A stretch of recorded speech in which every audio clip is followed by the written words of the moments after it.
As an adult, you start to realize you're playing life on no take-back mode. So it's up to you to do the best you can to make choices today that you won't regret tomorrow.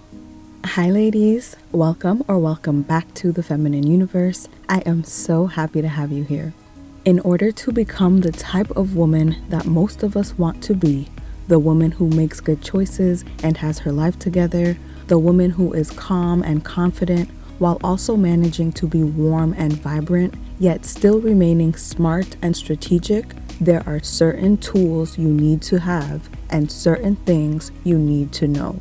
Unfortunately, not every woman learns these things. And because of that, many women spend their lives struggling in every area, from their personal relationships to their careers, to their mindset, and even their internal dialogue. So today, I want us to talk about 10 things that every woman should know how to do in order to successfully navigate life, make the best decisions, and get the best outcomes for herself. I think that this can be useful for the ladies who want to learn and for the ones who could use a refresher. This will be kicking off a new series here on the channel to make sure we are equipped with all the tools we need as women. So at the end of the video, let me know your favorite tip and which edition you'd like to see next. Now let's get started. The first thing every woman should know how to do is say no. Whether as a complete sentence or as part of a larger point, every woman should know how to decline an unfavorable situation or how to decline anything that just doesn't serve her in that moment.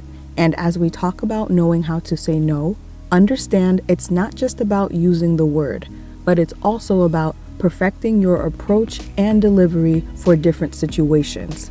Realize that many people react poorly to no's because they take no as a rejection of them. So in certain situations, learning to say no in a way that says, this isn't a rejection of you, but rather it's preservation of myself, can go a long way towards maintaining those relationships. Being able to express that this no doesn't mean I don't want to spend time with you or that you aren't important to me, but maybe just that it's been a crazy week and I need to recuperate, and that's priceless. So decide if you're trying to say no full stop, maybe another time, or I can't do this, but I can do that. Of course, you must also learn to respect other people's no's and accept that everyone won't always be able to do what you want either for a reciprocal relationship built on respect. The second thing to know is how to apologize. As grown women living in the real world, we have to acknowledge that we're not perfect and we will make mistakes sometimes. And when those mistakes happen, the mature thing to do is to apologize. There are few things more off-putting than dealing with someone who is clearly wrong but childishly refuses to apologize or who insists on making excuses. Any type of apology where you try to justify your behavior or try to justify that you're in the right, or any type of apology where you shift the blame or try to share the blame is wrong. Even if you both are at fault in some way, your apology is the time for you to take responsibility for your part. Maybe later, when you discuss the issue again, you can talk about how to keep this from happening again, and then maybe at that point, if appropriate, you can bring up the factors that you felt led to the situation or behavior. But in the moment, your apology should just be something like, I'm sorry I did that, it was wrong, it won't happen again. Or here are the changes I'm making to keep it from happening again. The third thing to know is how to advocate for yourself. It's one thing to be able to say no, it's another thing to be able to express, I want more, I need more, I want something different, or I need more time. Or even to be able to express, here's what I do, here's what I contribute, and here's what I think I deserve. Learning to advocate for yourself will be useful everywhere, from the workplace to healthcare to your personal relationships. You see, life isn't just a yes and no game, So simply saying yes or no may not always be clear enough or specific enough to get you what you need. You may have to say something like, I like how this job sounds and the culture here seems great, which is important to me, but your highest salary offer is still about $10,000 shy of where I wanted to land. But maybe with some additional benefits, we can make this happen. Advocating for yourself will get you the most desirable outcomes because you know what you need more than anyone else. So leaving that in someone else's hands won't always get you exactly where you want to be with exactly what you want to have. The fourth thing to know is how to think long term. I think many people would agree that this skill is kind of lacking today. People want to live in the moment, act on their immediate feelings, overshare, and so on, without regard for how these things might come back to bite them later. Then when that happens, they're wishing they could take things back or trying to do damage control, or they might be making an awkward crying apology video. But unfortunately, a lot of the time, the damage has been done, especially in this internet age where nothing dies and things can be resurfaced at any moment. Just taking a couple of minutes to think about the long-term effects could have prevented all of that. As an adult, you start to realize you are playing life on what I call no take back mode. Once something's done, it's done. The grace that you get for just being a kid who doesn't know any better is gone. So it's up to you to do the best you can to make choices today that you won't regret tomorrow.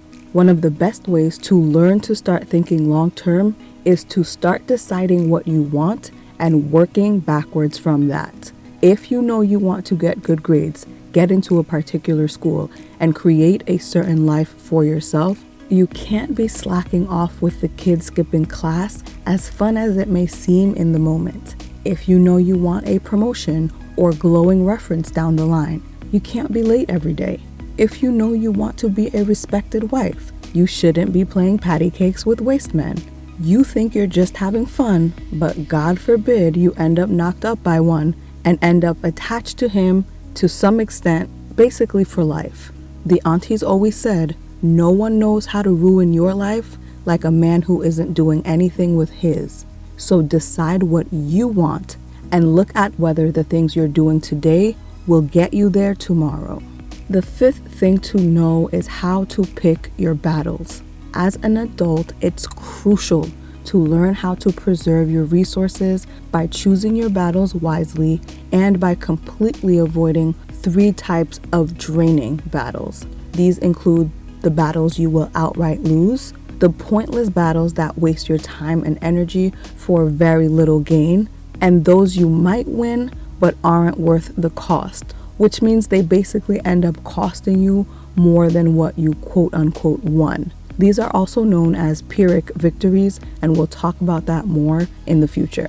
There's a quote that says, in life, you can be right or you can be happy. A lot of people misinterpret this to mean you should never speak up or to hide from all confrontation. But in all actuality, it's about taking an extra second to think about if the correction or confrontation is helpful or necessary. Sometimes it is necessary, no way around it, but most of the time it's not. Sure, it might feel good to upstage your boss who's been trying you, but is it worth losing your job before having another one lined up? Or you carelessly undermined your husband or unnecessarily humiliated your child? You may have technically been right in the situation, but is it worth damaging such important relationships in possibly permanent ways? Understand that wars or battles usually hurt everyone involved, so always make sure the wins from the battles you choose to take on are worth the scars and casualties, and try to avoid them whenever it's smart to do so. Because as Sun Tzu said, the greatest victory is that which requires no battle. The sixth thing is to know how to accept and give a compliment. This one may seem small, but it lays the groundwork for so many other things. Being able to accept a compliment shows a healthy level of self-esteem and self-worth, whereas the need to downplay or even reject compliments can be a clear indication of low self-esteem.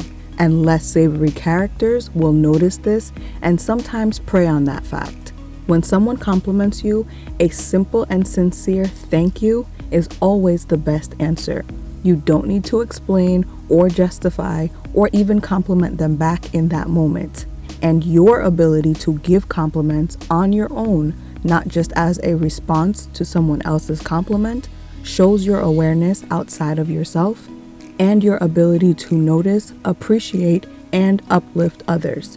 And one thing that's extremely important when giving compliments is to be able to compliment one person or one thing without tearing down another person or group in the process. If you like men of a certain height or fitness level or education level, that's your choice and that's fine. But it is extremely immature and thoughtless to have to insult others who may not be that. The seventh thing to know is how to receive in general. We've talked about this at length. I have a full video on it, so I won't go into too much detail here, but just understand that as a child, we're taught about things like stranger danger and just generally taught to say no thank you to everyone we don't know, lest we be swayed by the weird man in the white van offering candy. As an adult, we should be able to employ a bit more nuance. Of course, if you think the person has sinister intentions or if they have a bad track record, it will still be smart to decline. I would also still decline rides from strangers or letting strangers into your home as well. But when it comes to things like letting a coworker treat you for lunch, letting friends spoil you for your birthday, or receiving lavish gifts from your partner, these are instances where there is no need to say no thank you or this is too much, I can't accept it. As we've talked about, feminine energy is receiving energy. So to deny yourself the ability to receive at all is really shutting off a part of yourself. You may also end up feeling tired and resentful if it feels like you're going through life always giving and doing and never being poured back into. The eighth thing to know is how to vet people. This is quite possibly one of the most important skills, and we'll have a full video on it soon. But for now, I'll put the full definition on screen and highlight the portion that says, once the vetting process is concluded, a well-informed decision can be made. A lot of people make major decisions about how they want to deal with someone without being well informed, usually because they're not giving it enough time, they're not asking the right questions, or they're not analyzing the behaviors that the person is clearly displaying. You can't trust people to such a great extent when there's no basis for that trust yet. That's like hiring someone for a position without seeing their resume or going through an interview process. Come to find out, they don't have a degree and they don't have any experience in the field. You're the one that ends up looking crazy for hiring them. And please realize, some people aren't even trying to dupe you about who they are. They have problems that they aren't even aware of or that they haven't even faced yet. So it's up to you to figure it out in order to protect yourself. You have to know whether you're dealing with a dog, a cat, or a snake, because the way you handle them is going to be very different. Listen closely, ask the right questions, and recognize patterns. One of the things I watch for is whether my being nice to someone has them attempting to treat me like a sucker. If so, I will quickly categorize them as a user-abuser type and flip the switch. Why? Because a giver would only want to give me more because I was nice to them. And a matcher would think, oh, she's cool, she was really nice to me, let me be nice back. A taker, on the other hand, would view it as a situation that they could potentially exploit, and their thought process would immediately be, how much further can I push? How much more can I get? So just by doing that one extra step of analyzing their behavior or analyzing their response to my kindness, I instantly have an idea of who I'm dealing with. That doesn't mean I'm instantly going to be at war with this person, but like I said, I will flip the switch and keep an eye on them. The ninth thing to be able to do is read the room. As an adult, people will not spell things out for you the way they do for children. The ability to pick up on subtle nonverbal cues is expected, and the inability to do so will result in a lack of acceptance and a lack of trust. Things like being vulgar in a religious setting or recommending outlandish purchases or activities to a group of people who are just trying to get by. All of these are the kinds of things that will have folks looking at you strangely. You need to know who you're dealing with, know your crowd, know your audience, know what's going on around you. If you say or do something and you're getting a sour reaction, it's time to pull back. If you're talking to someone and they try to change the subject, don't keep pushing. It's time to pull back. They don't want to talk about that. If you're saying or doing something and everyone goes silent and starts looking around awkwardly, again, it's time to pull back. There's a fine line between not dictating your life based on what other people think of you and being so unaware and so thoughtless that it repels people from you to the point where no one wants to be around you or collaborate with you or do you any favors. And lastly, the 10th thing every woman should know how to do is match energy. Where reading the room is about understanding what kind of behavior is appropriate on your part based on what's going on around you and the cues you're getting, matching energy is about knowing how much effort to put into people and situations based on how much they're putting into you. The inability to match energy will inevitably lead to dissatisfaction and unhappiness, because if you overinvest in people who are putting in minimal effort with you, it will lead to an unbalanced dynamic and inevitable resentment on your part. If you fail to match the energy of someone who is investing and pouring into you, you can lose amazing people, as they'll come to the conclusion that you don't appreciate them or you don't think they're important. Then you'll end up surrounded by people who are just lukewarm about you. One pointer for finding your people in this world is to pay attention to the interactions where the energy matching seems to fit naturally and feels good. It usually won't feel like they're asking too much of you or giving you too little. It will feel just right most of the time. With these 10 skills under your belt, you'll have the knowledge and the tools to navigate and succeed in most of the situations you'll face as an adult. You'll be able to protect yourself, you'll create more happiness and success for yourself while decreasing and effectively managing unpleasant situations. Let me know what your favorite tip was, and also let me know which edition of this series you want to see next, the life skills edition or the dating edition. Until next time, ladies, stay feminine, stay focused, and have fun.